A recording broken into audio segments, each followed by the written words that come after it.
Assalamualaikum warahmatullahi wabarakatuh. Waalaikumsalam warahmatullahi wabarakatuh. Waalaikumsalam warahmatullahi wabarakatuh. Alhamdulillah, wassalatu wassalamu ala rasulillah wa ala alihi wa sahbihi wa man tabi'ahum bi ihsanin ila yaumiddin. Amma ba'd, ikhwatal Islam, a'azzakumullah. Senantiasa memuji Allah Subhanahu wa taala dan bersyukur kepadanya atas segala limpahan rahmat dan hidayahnya sehingga kita dapat berkumpul kembali di ruang Zoom ini dalam program pengkajian fikih. Selawat dan salam senantiasa tercurahkan kepada junjungan kita Nabiullah Muhammad SAW serta keluarga dan para sahabatnya, para pengikutnya yang setia berpegang teguh kepada sunnah-sunnah beliau dan para sahabatnya hingga hari kiamat kelak. Amin ya rabbal alamin.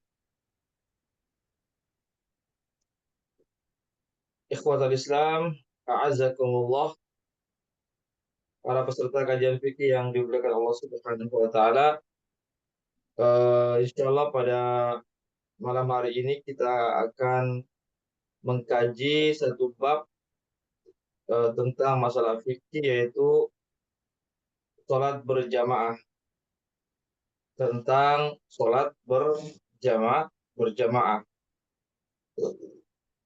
Sholat berjamaah ini merupakan salah satu dari syiar-syiar Islam. Ya, sholat berjamaah itu salah satu daripada syiar Islam. Oleh karena itulah, ya, masjid-masjid dibangun itu tujuannya adalah untuk dipakai melaksanakan sholat berjamaah. Ya, jadi masjid-masjid dibangun itu dibangun untuk dipakai melaksanakan sholat berjamaah. Ya, begitu juga dipilihnya para imam-imam masjid, imam-imam rawatib, dan para muazzin atau juru azan itu juga diadakan karena adanya sholat berjamaah. Ya, kan tidak mungkin adanya muazzin dan para imam rawatib, imam sholat kalau tidak berjamaah. Dan dengan sholat berjamaah itu, maka kaum muslimin terjalin persatuan di antara mereka. Jadi persatuan kaum muslimin itu terjalin itu melalui sholat berjamaah. Ya, kenapa? Karena kaum muslimin saling bertemu satu dengan yang lainnya itu pada saat berjamaah. Ya, pada saat mereka bertemu di masjid untuk melaksanakan sholat berjamaah. Itulah kaum muslimin saling bertemu antara satu dengan yang lainnya.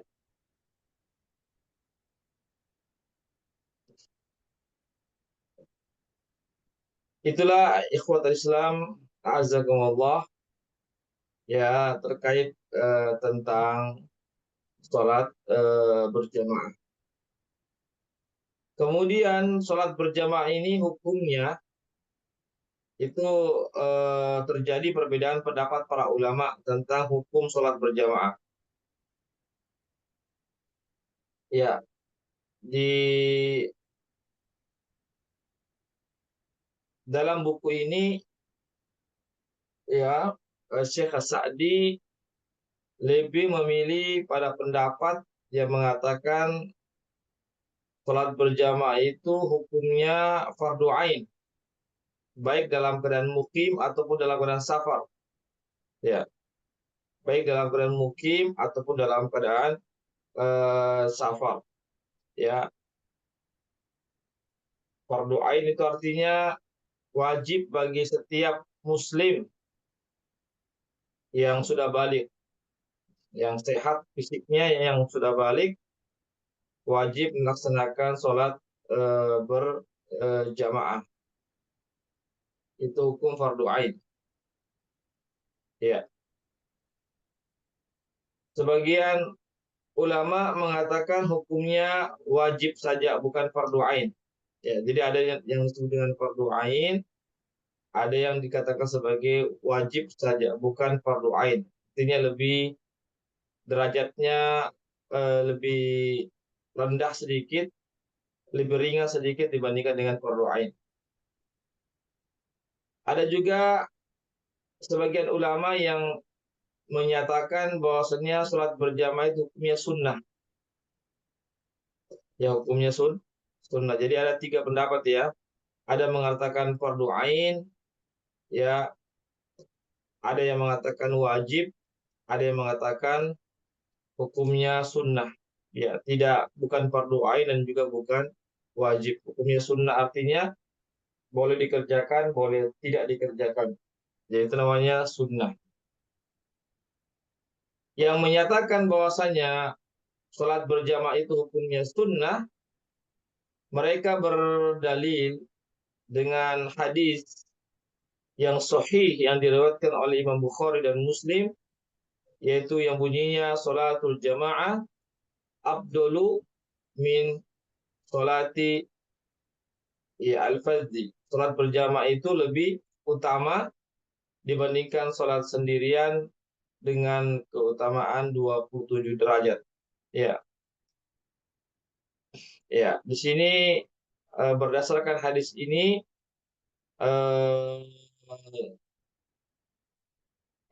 sebagian para ulama menyatakan bahwasanya hukum sholat berjamaah itu hukumnya sunnah saja, bukanlah fardu ain dan bukanlah wajib. Karena di sini ada kata-kata lebih utama dibandingkan sholat sendirian. Artinya sholat berjamaah itu lebih utama dibandingkan sholat sendirian. Ya, jadi seandainya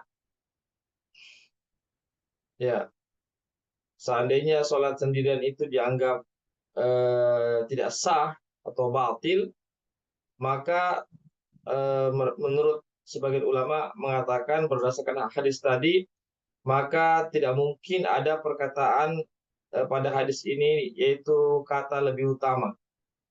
Ya, seandainya sholat sendirian itu dikatakan tidak sah atau batil, tidak mungkin kata mereka ada perkataan Nabi yang berbunyi lebih utama. Ya, artinya dengan adanya kata lebih utama, sholat berjamaah itu lebih utama dibanding sholat sendirian, itu menunjukkan bahwasanya sholat sendirian itu hukumnya boleh. Hanya saja dia tidak utama. Yang utama adalah sholat berjamaah. Tapi sholat berjamaah menurut mereka berdasarkan hadis ini bukanlah wajib, apatah lagi fardu ain. Ya, tapi hukumnya sunnah karena dia lebih utama dibandingkan sholat sendirian. Artinya seandainya dikerjakan sholat sendirian tetap sholatnya sah, tidak batal, ya, tidak berdosa, hanya saja dia tidak mendapatkan keutamaan 27 derajat. Itu pendapat sebagian para ulama. Ya. Jadi sekali lagi berdasarkan daripada hadis ini, menurut sebagian ulama memandang bahwasanya sholat sendirian itu hukumnya sahih, sah, benar, ya, meskipun tidak mendapatkan keutamaan 27 derajat. Ya, ikhwatal Islam azakumullah. Ya, sekali lagi di sini hukum perbedaan hukum tentang sholat berjamaah itu terjadi perbedaan pendapat para ulama. Ya, jadi yang menyatakan sholat berjamaah itu hukumnya fardu ain, ya, artinya wajib bagi setiap muslim, ya, laki-laki yang sudah balik dan yang sudah balik dan ya yang sudah balik dan memiliki fisik yang sehat mengatakan fardu ain artinya adalah tidak sah seseorang itu mengerjakan sholatnya sendirian, sedangkan dia mampu melaksanakannya secara berjamaah. Itu yang menyatakan hukum sholat berjamaah itu fardu ain. Konsekuensinya adalah jika seseorang itu sholat sendirian, sedangkan dia mampu berjamaah, maka sholatnya itu dianggap batal, tidak sah, ya tidak sah, ya sehingga apa yang dikerjakan itu sholat yang dikerjakan sendirian di rumahnya itu tidak sah. Apatah lagi kalau dia mendengarkan azan, ya mendengarkan azan dan dia mendengarkan azan lalu dia tidak datang ke masjid padahal dia mampu berjamaah. Berdasarkan pendapat ini yang menyatakan fardu ain, maka sholatnya itu dianggap tidak sah.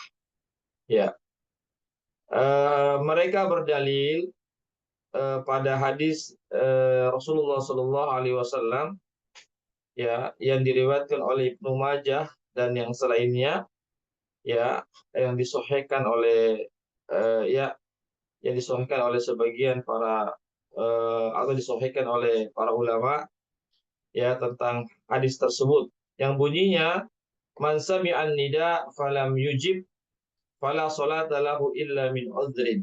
Barang siapa yang mendengarkan suara azan lalu tidak menyambutnya atau tidak mendatanginya untuk melaksanakan sholat berjamaah, fala salata lahu, maka sholatnya tidak sah illa min udhrin, kecuali jika ada uzur yang dibenarkan. Ya, jadi kalau berdasarkan hadis ini, jika seorang itu mendengarkan suara azan namun tidak mendatanginya untuk melaksanakan sholat berjamaah, maka sholatnya tidak sah, kecuali jika ada uzur, ada halangan yang dibenarkan dalam syariat. Dan para ulama menafsirkan, ya, berdasarkan hadis yang lain, bahwasanya yang dimaksud dengan uzur itu kata Nabi adalah karena takut terhadap musuh atau yang semisalnya, atau karena sakit. Itu dinamakan uzur. Jadi ada dua, yaitu karena takut, misalnya takut terhadap musuh jika dia keluar rumah, atau takut terhadap hewan buas, misalnya jika dia keluar rumah, atau karena sakit yang dia tidak bisa bergerak, ya, atau yang tidak bisa mendatangi masjid. Itu yang dinamakan uzur. Ya, sebagaimana disebutkan dalam hadis Rasulullah Shallallahu Alaihi Wasallam, ya, dari yang terdapat dalam hadis riwayat Abu Dawud, Nabi bersabda, man sami'al munadi falam yamna'hu min ittiba'ihi uzrun, qalu wa mal uzur, qala khaufun aw maradun lam tuqbal minhu salatu allati shalla. Meskipun ini hadis dilemahkan oleh Syekh Al-Albani,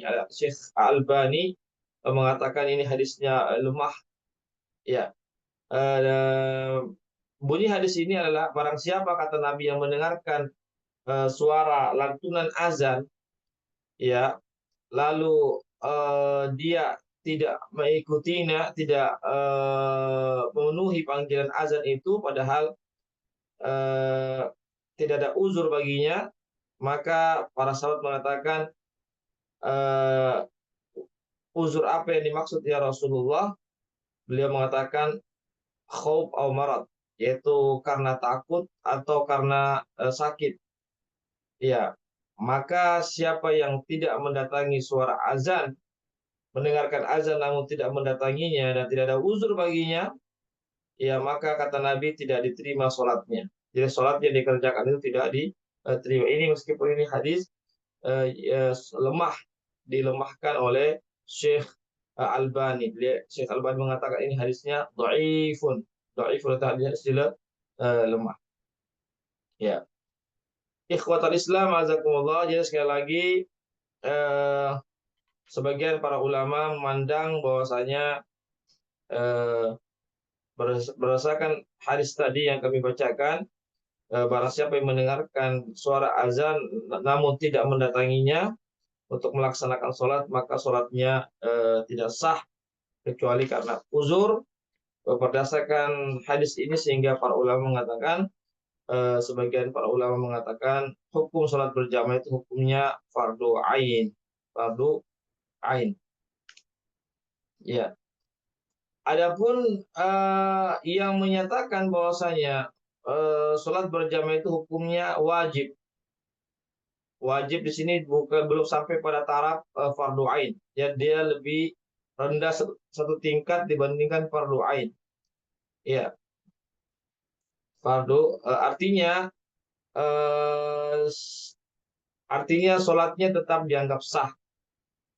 Ya, artinya seandainya seseorang itu sholat sendirian tanpa ada uzur, maka berdasarkan pendapat yang ketiga ini yang mengatakan hukumnya wajib, maka dianggap itu hukumnya sholatnya tetap sah. Seandainya dia sholat sendirian meskipun dia mampu berjamaah. Tetapi dia dianggap berdosa. Dia dianggap berdosa tetapi sholatnya sah, tidak perlu dia mengulang kembali sholat. Sholat itu yang dimaksud dengan wajib. Ya, jadi ada sedikit perbedaan dengan fardu ain ya. Kalau fardu ain itu dia berdosa dan sholatnya tidak sah, harus diulang kembali. Kalau wajib saja, hukumnya wajib, maka sholatnya tetap sah. Dia kerjakan sholat sendirian tetap sah, namun dia berdosa. Beda dengan sunnah. Kalau sunnah itu tidak ada dosa baginya seandainya dia sholat sendirian di rumahnya. Ya, ikhwatal Islam azakumullah. Ya, yang mengatakan bahwasanya hukum sholat berjamaah itu hukumnya wajib itu berdasarkan hadis Rasulullah SAW yang diriwayatkan oleh Imam Abu Daud dan yang semisalnya dan disahihkan oleh Syekh Albani. Syekh Albani mengatakan bahwasanya ini hukumnya sunnah, ya, hukumnya sahih. Ya, hadis ini adalah hadis yang sahih. Bahwasanya ada seorang sahabat yang buta minta izin kepada Rasulullah SAW. Dia mengatakan halli min halli min rukhsatin, ya Rasulullah, apakah saya ada keringanan ya untuk sholat di rumah? Ya, karena sahabat ini buta, ingin minta keringanan agar bisa sholat sendirian di rumahnya. Apa kata Nabi? Atasma'un nida, apakah kalian mendengarkan suara azan? Ya, apakah engkau mendengarkan suara azan dikumandangkan? Maka sahabat ini mengatakan, "Na'am, ya Rasulullah." Ya, saya mendengarkan suara azan. Maka Nabi mengatakan, "Fa'ajib." Maka hendaklah kamu menjawab, ya, hendaklah engkau memenuhi panggilan azan. Ya, memenuhi panggilan azan.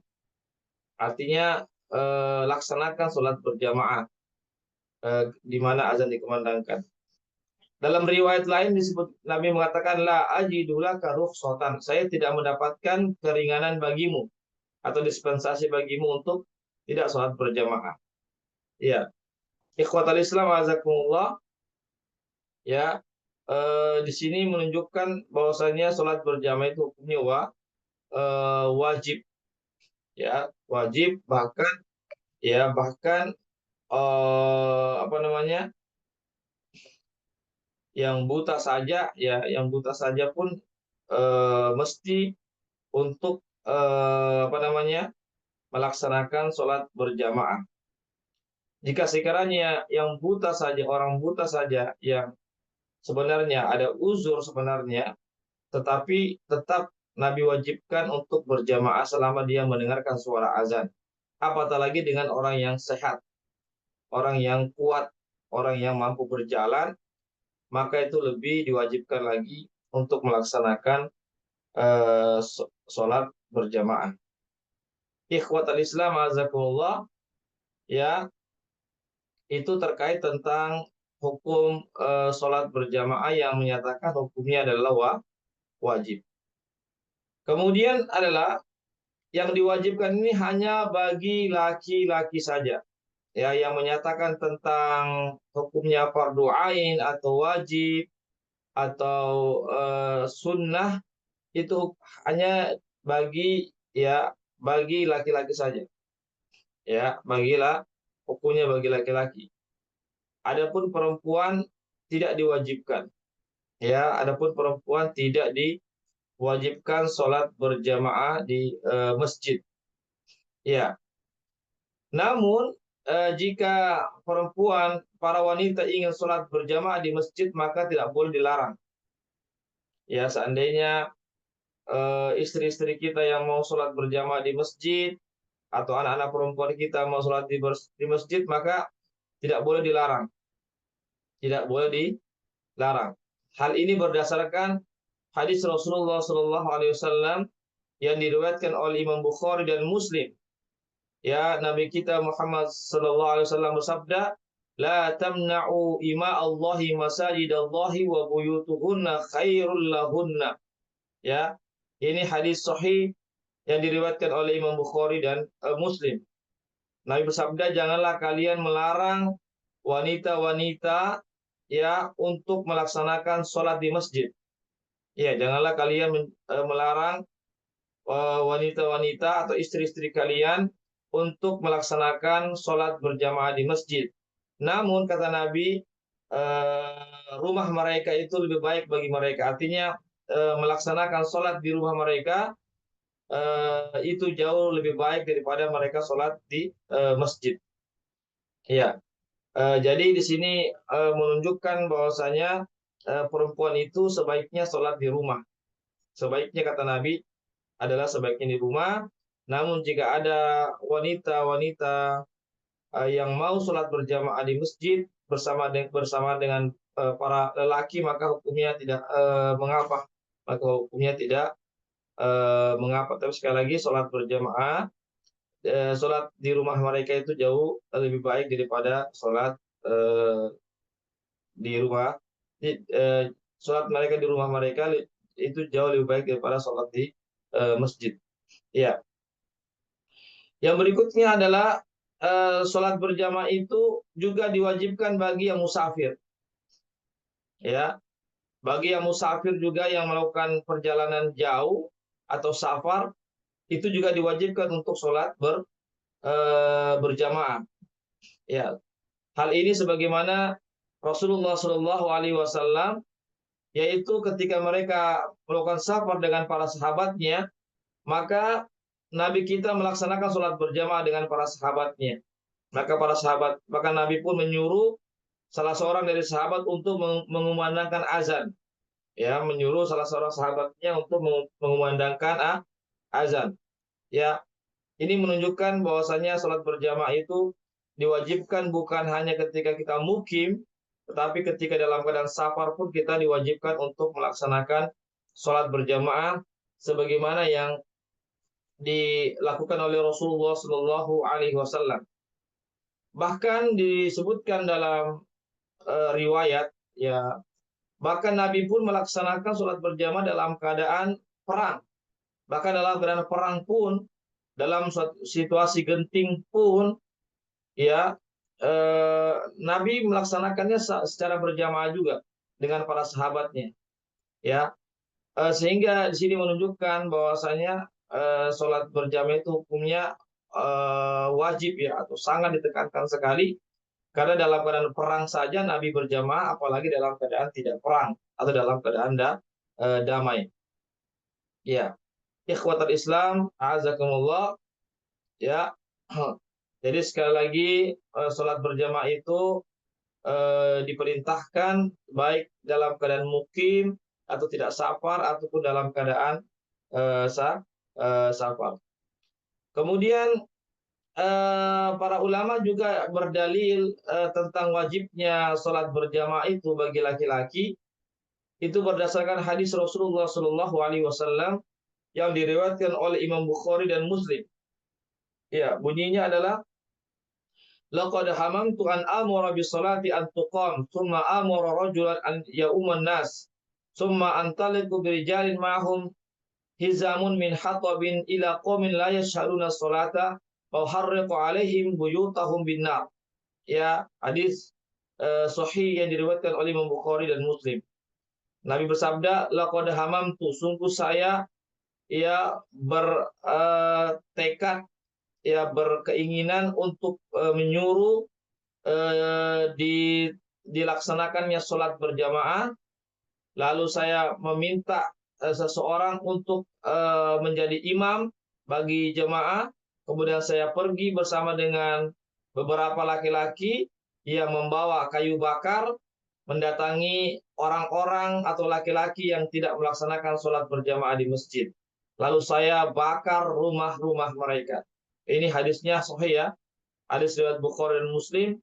Ya, hadis yang sangat tegas sekali ya, yang menyatakan tentang begitu pentingnya sholat berjamaah, ya begitu sangat ditekankannya sholat berjamaah sehingga Nabi pun hendak membakar ya rumah-rumah yang di dalamnya ada laki-laki yang tidak sholat berjamaah di masjid. Namun disebutkan dalam hadis yang lain, riwayat yang lain, Nabi tidak jadi membakar. Karena apa? Karena beliau mengatakan laula ma fiha minan nisa wa dzurriyyah. Artinya seandainya tidak ada di dalam rumah-rumah itu wanita-wanita dan anak-anak kecil, maka sungguh saya akan membakarnya. Artinya Nabi tidak jadi membakar rumah-rumah yang di dalamnya ada laki-laki yang tidak sholat berjamaah di masjid, karena di dalam rumah-rumah itu ada wanita-wanita, istri-istri dan anak-anak kecil. Ini menunjukkan sehingga dijadikan oleh para ulama dalil tentang kewajiban sholat berjamaah bagi kaum laki-laki. Ikhwatal Islam azakumullah. Jadi di sini Nabi mengatakan bahwasanya saya berkeinginan untuk membakar rumah-rumah mereka. Ini menunjukkan bahwasanya orang yang tidak melaksanakan sholat berjamaah itu adalah orang yang bermaksiat kepada Allah dan telah melakukan dosa besar. Karena apa? Karena Nabi hendak membakar, Nabi ingin membakar rumahnya. Ya, seandainya meninggalkan sholat berjamaah itu bukanlah perkara dosa besar, maka Nabi pun tidak ada keinginan untuk membakar rumah-rumah mereka. Inilah sekali lagi ikhwatul Islam azakumullah ya, menunjukkan tentang kewajiban sholat berjamaah sebagaimana yang dijadikan dalil oleh sebagian para ulama ya tentang hukum sholat berjamaah. Ikhwatal Islam azakumullah ya. Kemudian yang berikutnya adalah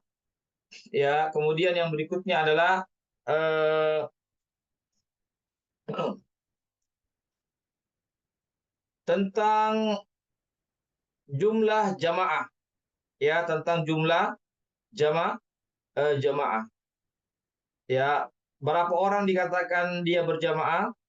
Minimal 2 orang. Jika 2 orang itu ada 2 orang, ada imam dan makmum, maka itu sudah dikatakan berjamaah. Jadi minimal 2 orang. Ya, minimal 2 orang. Ya, jika ada 2 orang ya yang berjamaah laki-laki ataupun perempuan, maksud saya jika ada imam 1 orang dan makmum 1 orang, maka itu dinamakan berjamaah. Ya, meskipun hanya 2 orang.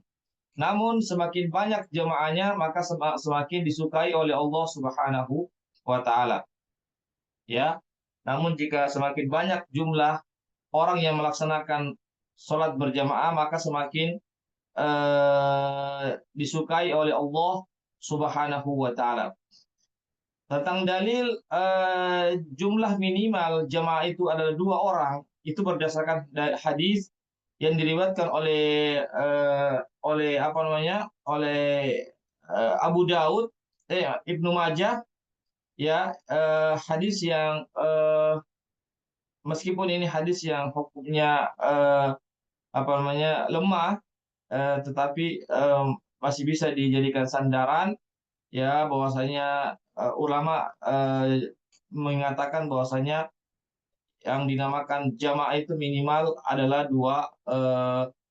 dua orang. Ya, hadis Rasulullah SAW yang menyatakan isnani fama fawqahuma jamaah. Ya, dua orang lebih, dua orang dan dua orang ke atas atau lebih, ya maka itu dinamakan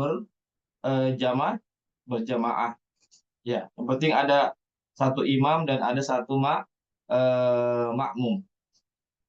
Kemudian adapun dalil tentang semakin banyak jemaah maka semakin disukai oleh Allah Subhanahu wa taala. Ini berdasarkan hadis yang diriwayatkan oleh Abu Daud yang semisalnya, dan hadis ini sahih yang disahihkan oleh Syekh Albani yang bunyinya salatul rajuli ma'ar rajul azka min salatihi ba'dah min salati wahda. Wa salatuhu ma'ar rajulaini azka min salatihi ma'ar rajul. Wa ma kana aktsaru fa huwa ahabbu ila Allah. Jadi salat seseorang berjamaah dua orang itu lebih baik, ya lebih utama dibandingkan salat sendirian. Kemudian salatnya dua orang atau salatnya tiga orang itu lebih disukai, lebih diutama dibanding sholatnya dua orang. Ya, dan semakin banyak jamaahnya, semakin banyak orang yang melaksanakan sholat berjamaah, semakin disukai oleh Allah Subhanahu wa taala. Ikhwatal Islam, azakumullah. Oleh karena itu kita berupaya sedapat mungkin untuk sholat berjamaah. Misalnya seandainya kita masuk masjid lalu kita tertinggal jamaah, maka kita berupaya ada orang yang datang terlambat juga dan kita bisa berjamaah, ya kita bisa berjamaah dengan mereka. Seandainya ada yang datang terlambat juga, masbuk juga, maka kita upayakan sholat berjamaah bersama mereka agar kita mendapatkan pahala sholat berjamaah. Ya, ikhwatal Islam, azakumullah. Ya, kemudian disebutkan dalam hadis Rasulullah SAW ya tentang keutamaan sholat berjamaah, bahwasanya pernah ada dua orang yang datang ya yang datang kepada Rasulullah SAW ketika itu Nabi sedang melaksanakan sholat subuh. Ya, Nabi melaksanakan sholat subuh, lalu ada dua orang ini datang masuk ke dalam masjid. Ya, namun mereka tidak melaksanakan sholat bersama Rasulullah SAW. Dua orang laki-laki ini. Lalu setelah Nabi selesai, ya jadi setelah Nabi selesai, maka Nabi bertanya kepada kedua orang itu, kenapa engkau tidak sholat bersama kami? Mereka mengatakan, ya Rasulullah, kami sudah sholat di kemah-kemah kami, ya, karena mereka ini dari Mina, ya. Ketika itu mereka sudah sholat di kemah-kemah mereka di Mina, tidak sholat bersama Rasulullah SAW di masjid. Ya, di sini namanya Masjid Al-Khaif, namanya Masjid Al-Khaif. Mereka mengatakan kami sudah sholat ya Rasulullah di kemah-kemah kami. Apa kata Rasulullah SAW? Ya, idza shallaituma fi rihalikuma wa ataituma masjidan fasalliya ma'hum fa innaha lakum nafilah. Ya. Kata Nabi, apabila kalian sudah melaksanakan sholat di kemah-kemah kalian, di tempat-tempat kalian, lalu kalian mendapati kami sedang melaksanakan sholat berjamaah, maka hendaklah kalian sholat bersama kami, kata Nabi. Ya, maka hendaklah kalian sholat bersama kami, karena sholat kalian bersama kami itu dihitung sebagai nafilah, sebagai tambahan atau sebagai sunnah, begitu. Itu jadi diperbolehkan, ya. Misalnya seandainya kita sudah sholat misalnya ya di rumah kita misalnya atau di mana, lalu kita mendatangi masjid, ya lalu kita mendatangi masjid, maka kita disunahkan untuk sholat kembali, yaitu sholat sholat berjamaah, tentu sholat kita sendirian itu dianggap dia hukumnya wajib. Adapun sholat yang kedua yang kita ulangi itu dianggap sholat, artinya hukumnya sunnah. Tetap sholatnya itu adalah sholat fardu, tetapi dihitung dia sebagai hukumnya sunnah. Ikhwatal Islam, azakumullah. Sekali lagi ini menunjukkan begitu pentingnya sholat berjamaah, berjamaah. Ya, bahkan ada juga seseorang juga pernah di zaman Nabi, ketika itu datang terlambat masuk ke masjid, jamaah sudah bubar, lalu Nabi menyampaikan kepada sahabatnya, siapakah ya di antara kalian mau bersedekah dengan si fulan ini, artinya bersedekah, sholat berjamaah dengan si fulan ini. Jadi boleh kita misalnya ada orang yang terlambat sholat, ya anggaplah sudah bubar jamaah masjid, lalu ada seseorang yang masuk sendirian, boleh kita yang sudah sholat itu, kita bisa sholat berjamaah dengan orang yang baru masuk ke masjid itu. Boleh kita sholat 2 kali. Ya, meskipun yang pertama itu adalah wajib bagi kita, adapun yang kedua itu kita menemani mereka sholat berjamaah itu hukumnya sunnah bagi kita yang sudah mengerjakan. Sekali lagi ini menunjukkan begitu pentingnya tentang sholat berjamaah. Barangkali ini ikhwatal Islam azakumullah, ya, sekitar 20 menit ke depan kita buka sesi tanya jawab. Adapun masalah sholat berjamaah ini belum selesai ya, dan insya Allah kita akan sambung lagi di pekan depan. Sekarang kita buka sesi tanya jawab insya Allah. Ya, silakan kalau ada yang mau bertanya, bisa secara langsung bertanya atau bisa juga lewat. Ya, silakan. Assalamualaikum Ustaz. Waalaikumsalam. Oh ya, Pak Asdam, silakan Pak. Afwan Ustaz, tadi disebutkan bahwa apabila ada seseorang yang baru datang untuk kita temani sholat berjamaah, sedangkan kita kan sudah sholat berjamaah tadi Ustaz. Apakah kita cukup menjadi makmum saja atau juga bisa jadi imam Ustaz? Ya, bismillah, alhamdulillah, wassalatu wassalamu ala rasulillah wa ala alihi wa sahbihi wa man wala, amma ba'd. Ya, jadi bisa salah satunya Pak. Ya, bisa kita jadi imam, ya, bisa kita menjadi makmum. Ya, karena Nabi dalam hadis ini Nabi tidak menyatakan engkau harus jadi makmum atau engkau harus jadi imam. Nabi cuma mengatakan siapa yang mau bersedekah ya dengan si fulan itu untuk sholat berjamaah bersamanya. Begitu saja itu konteks hadisnya. Tidak ada kata-kata kamu harus jadi makmum atau kamu jadi imam. Tidak ada, yang ada hanya konteks hadisnya adalah siapa yang mau bersedekah dengan si fulan itu untuk sholat berjamaah bersamanya. Jadi berdasarkan keumuman hadis ini sehingga orang yang sudah sholat berjamaah lalu mau menemani jamaah yang baru datang, satu orang yang baru datang untuk ditemani berjamaah, itu boleh dia menjadi makmum atau boleh dia menjadi imam. Ya. Adapun tentang menjadi imam, bolehnya menjadi imam itu pernah dilakukan oleh Muaz bin Jabal. Ya, pernah disebutkan dalam riwayat ya, dan disebutkan dalam kitab ini. Muaz bin Jabal, salah seorang sahabat Rasulullah SAW, pernah sholat bersama Nabi di Masjid Nabawi. Muaz bin Jabal sholat bersama Nabi, kalau tidak salah sholat Isya.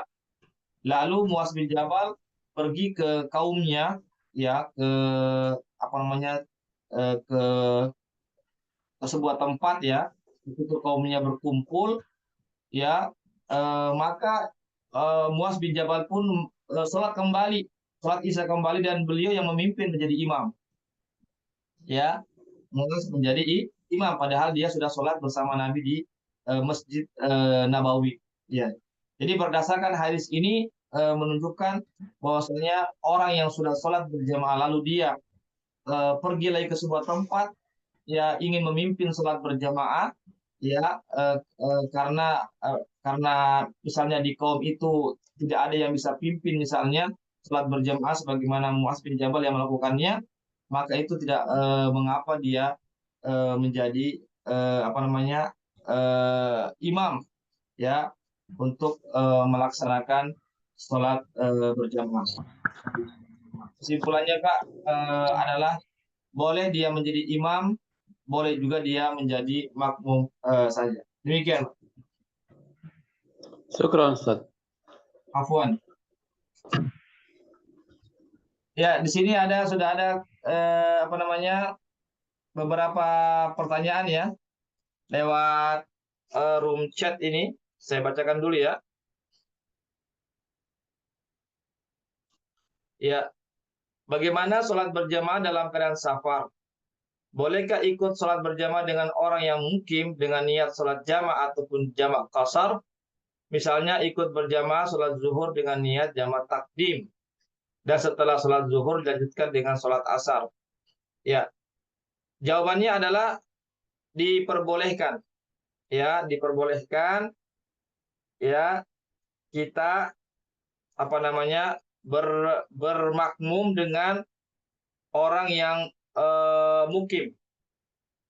Ya, misalnya tadi sholat zuhur, ya, lalu kita apa namanya masuk juga melaksanakan sholat zuhur. Tapi kalau kita bermakmum dengan imam yang mukim, maka kita tetap menggenapkan. Tidak boleh kita mengkosor sholat kita. Ya, jadi sholat zuhur tetap kita laksanakan sebanyak 4 rakaat. Karena apa? Karena kita karena kita bermakmum dengan imam yang mukim. Jadi tetap kita apa namanya lanjutkan sholat kita. Tidak bisa kita apa namanya tidak bisa kita ringkaskan sholat kita karena kita bermakmum dengan imam yang mukim. Ya. Namun setelah itu boleh kita setelah selesai kita apa namanya setelah selesai kita melaksanakan sholat bersama imam, maka boleh kita menjamak sholat kita. Ya, namanya jamak takdim. Artinya lalu kita melaksanakan sholat asar. Ketika itu boleh kita mengkasar sholat kita menjadi 2 rakaat. Tetapi sholat zuhur tetap kita laksanakan 4 rakaat karena kita bermakmum dengan imam yang mukim. Ya, demikian. Ya, itu terkait tentang apa namanya terkait tentang pertanyaan yang pertama. Ya. Kemudian ya, pertanyaan yang kedua adalah apakah wajib sholat berjamaah dalam keadaan safar? Iya, sebagaimana tadi yang saya sudah sampaikan, bahwasanya sholat berjamaah itu kata para ulama itu wajib baik bagi yang tidak safar ataupun yang safar. Ya, sebagaimana Rasulullah SAW setiap safar beliau dan para sahabatnya selalu melaksanakan sholat berjamaah. Ya, bahkan dalam keadaan perang pun Nabi sholat berjamaah. Ya, dalam keadaan ketakutan pun, dalam suasana yang genting pun tetap sholat berjamaah. Ya, jadi berdasarkan dari perbuatan Rasulullah SAW, ya dalam keadaan safar aman ataupun safar dalam keadaan beliau dalam keadaan genting sekalipun, dalam keadaan peperangan pun beliau melaksanakan sholat berjamaah, sehingga para ulama pun di sini memberi kesimpulan bahwasanya sholat berjamaah itu pun tetap juga diwajibkan bagi orang yang dalam keadaan safar. Ya, demikian. Ya, silakan. Ada lagi pertanyaan?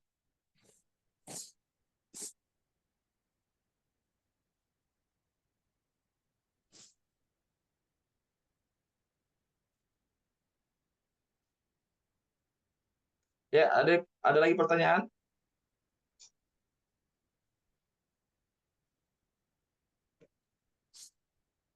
Iya,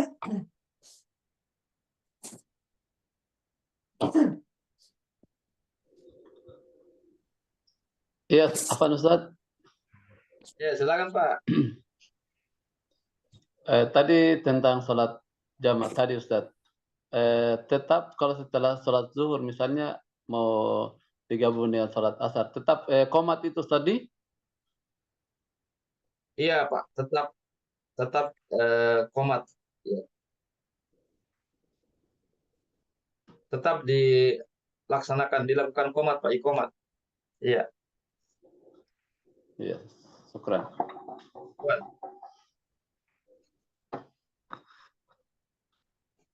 Ya, ada lagi pertanyaan? Kalau tidak ada, kita cukupkan sampai di sini.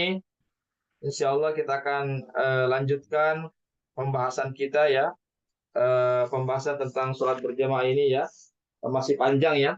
Sholat berjamaah ini insya Allah kita akan lanjutkan di pertemuan di pekan depan. Ya, baik kalau sudah betul-betul tidak lagi pertanyaan, kami cukupkan sampai di sini ya. Kalau tidak ada lagi pertanyaan ya, khususnya tentang sholat berjamaah. Ya, baiklah ya, kita cukupkan sampai di sini ya kajian kita khusus tentang sholat berjamaah. Mudah-mudahan ada manfaatnya bagi kita semua. Ya, semoga kita diberi keistiqomahan oleh Allah Subhanahu wa taala untuk dapat melaksanakan sholat berjamaah yang laki-laki ya, dan bagi ibu-ibu bagaimana bisa menyuruh atau menyarankan anak-anak laki-lakinya atau menyampaikan kepada suami-suaminya, bagi yang ibu-ibu untuk bisa juga suami-suaminya, anak-anak laki-laki yang sudah dewasa bisa melaksanakan sholat berjamaah di masjid. Dan kita yakini bahwasanya setiap langkah-langkah kaki kita ke masjid itu disebutkan dalam hadis Rasulullah SAW. Itu maka setiap langkah kaki kanan itu kita diangkat satu derajat kita. Derajat Subhanahu wa taala, atau kita mendapatkan satu pahala, dan setiap langkah kaki kita dihapuskan dosa. Coba bayangkan berapa banyaknya langkah-langkah itu akan mengangkat derajat kita di sisi Allah pada hari akhirat kelak. Yang kedua, dihapuskan dosa-dosa kita. Ya, oleh karena itu mari, tapi sekali lagi, tapi kita mesti berwudu terlebih dahulu. Ya, jadi wudhunya itu bukan di masjid ya, tapi wudhunya di rumah dulu sebagaimana hadis Rasulullah SAW. Jadi kata Nabi dalam sebuah hadisnya, barang siapa yang berwudhu secara sempurna di rumahnya, lalu dia datang ke masjid, dia sholat jamaah, maka setiap langkahnya itu diangkat derajatnya oleh Allah, dan setiap langkah kaki kirinya itu dihapuskan dosanya oleh Allah Subhanahu wa taala. Oleh karena itu terlepas daripada wajib, hukumnya sunnah, hukumnya fardu ain, tapi cukuplah hadis Rasulullah SAW memberikan motivasi kepada kita untuk khususnya bagi laki-laki untuk senantiasa menjaga sholat berjamaah di masjid. Ikhwatal Islam, azakumullah, dan terlebih khususnya adalah sholat subuh dan sholat isya. Ini sholat subuh dan sholat isya ini berat sekali ya. Sholat subuh dan sholat isya ini berat sekali. Kata Nabi, seandainya seseorang itu mengetahui pahala sholat berjamaah subuh dan sholat isya di masjid secara berjamaah, maka mereka akan mendatanginya meskipun sambil merangkak seperti anak bayi. Itu hadis Rasulullah SAW dalam hadis yang sahih. Ya, seandainya sholat berjamaah di masjid subuh dan sholat isya, maka mereka pasti mendatanginya meskipun dalam keadaan merangkak atau merayap, ya, seperti bayi itu yang merangkak itu ya. Ya, itu menunjukkan begitu pentingnya sholat berjamaah di masjid. Jazakallah. Jadi sekali lagi ya kita harus melawan daripada hawa nafsu kita. Tentu hawa nafsu itu, nafsu amarah itu inginnya yang santai-santai saja, yang enak-enak saja, ya. Dan sholat berjamaah itu tentunya membutuhkan perjuangan karena harus melangkah ke masjid, harus meninggalkan kesibukan dulu. Boleh jadi kita ada kesibukan-kesibukan pekerjaan kantor, pekerjaan-pekerjaan rumah, atau kesenangan-kesenangan, lagi jalan-jalan misalnya tiba-tiba ada panggilan azan, itu membutuhkan namanya perjuangan, pengorbanan. Tapi sekali lagi buah hasilnya akan kita rasakan nanti ini lebih-lebih di hari akhirat kelak. Karena apa? Karena ada kaidah fikih mengatakan al ajru ala qadril masyaqqah. Pahala itu berbanding lurus dengan usaha yang kita lakukan. Ya, pahala itu, ganjaran pahala itu sesuai dengan beratnya apa yang kita lakukan selama itu. Jadi tentu orang yang bercapek-capek datang ke masjid di subuh hari dalam keadaan mengantuk, misalnya dalam keadaan dingin dan seterusnya, di malam hari juga tentu akan berbeda pahalanya dengan orang-orang yang hanya sholatnya di rumah saja. Tapi sekali lagi ini berlaku hanya bagi laki-laki saja, bukan bagi perempuan. Adapun perempuan justru yang lebih baik itu sholat di rumah masing-masing. Tapi kalau ada istri kita atau ada anak-anak perempuan kita mau sholat berjamaah di masjid, jangan kita larang.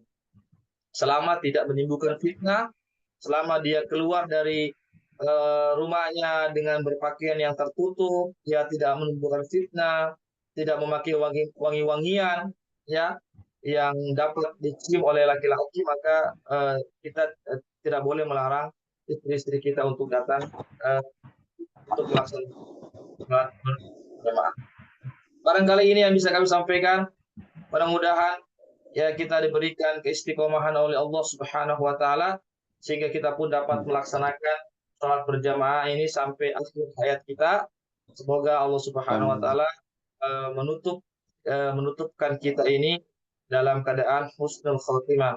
Artinya mengakhiri kehidupan kita ini husnul khotimah. Demikianlah. Dan juga perlu kami sampaikan, juga disebutkan dalam hadis bahwasanya tanah-tanah, bumi-bumi yang kita injak itu akan menjadi saksi nanti ya. Jadi ini juga kabar gembira bagi orang-orang yang berjalan di subuh hari, di malam yang gelap untuk datang ke masjid berjamaah itu, tanah-tanah yang kita injak disebutkan dalam riwayat yang lain itu, dalam hadis disebutkan itu akan bersaksi nanti pada hari kiamat. Ya, tanah-tanah itu jangan dianggap dia tidak akan bisa berbicara, dia akan berbicara. Allah akan perintahkan untuk berbicara tanah-tanah itu. Oleh karena itu yang kita lewati, tanah-tanah yang kita lewati itu, bumi-bumi yang kita injak itu akan bersaksi nanti pada hari kiamat.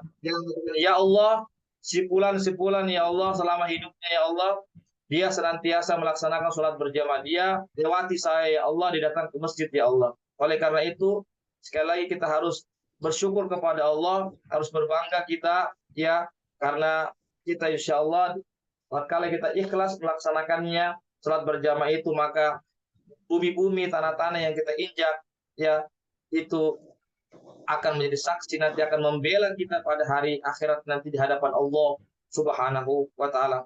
Oleh karena itu marilah kita ya semakin bersemangat untuk melaksanakan sholat berjamaah, karena begitu banyak fadilah-fadilah yang kita dapatkan di hari akhirat kelak ya, tentang keutamaan sholat berjamaah di masjid. Ya, ikhwatal Islam azakumullah, barangkali ini yang bisa kami sampaikan. Mohon maaf jika ada segala kekurangannya. Yang benarnya datangnya dari Allah Subhanahu wa taala, dan yang salahnya dari kami dan kekurangan ilmu kami. Dan kami juga mengucapkan jazakumullah khairan kepada para donatur yang sudah berpartisipasi dalam terlaksananya kegiatan kali ini. Semoga Allah Subhanahu wa taala memberikan kepada mereka pahala yang besar, dan semoga Allah Subhanahu wa taala pada usaha-usaha mereka. Semoga kita juga terus dapat menimba ilmu melalui program-program kajian ini. Demikianlah jemaah sekalian. Mohon maaf sekali lagi jika ada segala kekhilafannya, kesalahannya, kekurangannya dari saya, dan kesalahannya dari saya pribadi, kekurangan ilmu saya atau hawa nafsu saya, dan kebenarannya hanya datang dari Allah Subhanahu wa taala saja. Dan saya mohon ampun kepada Allah jika ada segala kekhilafannya, dan kepada para ikhwas sekalian, para akhwat sekalian, para peserta kajian fikih pada malam hari ini. Dan perlu kami sampaikan bahwasanya untuk kajian tazkiyatun nufus itu jadwal biasanya adalah jam 10 ya, besok hari Ahad jam 10 pagi sampai jam 11. Tapi karena kami ada kegiatan Mukernas, Musyawarah Kerja Nasional, maka kami memajukan jam 6 subuh. Ya, jadi bagi peserta kajian fikih yang mau menghadiri kajian tazkiyatun nufus penyucian jiwa untuk besok, jadi kami majukan ke jam 6 subuh sampai jam 7. Karena jam 10 pagi sampai jam 11 kami ada Mukernas ya, Musyawarah Kerja Nasional Wali Songo. Jadi kami mohon maaf untuk pekan ini kami majukan ke jam 6 subuh sampai jam 7. Ya, insyaallah kami akan sampaikan lagi nanti di grup tentang perubahan jadwal untuk pekan ini saja insyaallah. Ya, demikianlah apa yang bisa kami sampaikan. Mohon maaf tadi kami karena waktu sudah habis, sudah hampir jam 10 ini. Sekali lagi kami ucapkan jazakumullah khairan atas segala partisipasinya. Mudah-mudahan kita diberikan istiqomahan untuk terus belajar dan terus belajar ya, untuk memperbaiki diri kita. Sekali lagi ilmu yang kita dapatkan ini dan ilmu yang kita amalkan ini insyaallah akan menjadi memperberat timbangan amal ibadah kita di hari akhirat kelak. Amin. Amin ya rabbal alamin. Kami tutup kajian fikih ini dengan membaca doa untuk majelis. Subhanakallahumma wa bihamdik asyhadu an la ilaha illa anta astaghfiruka wa atubu ilaik. Waalaikumsalam warahmatullahi wabarakatuh. Syukran jazakallahu khair Ustaz. Waalaikumsalam Pak Asdam, barakallahu fikum. Ya ilal liqa, ma'assalamah. Ma'assalam Ustaz. Nah, Ustaz.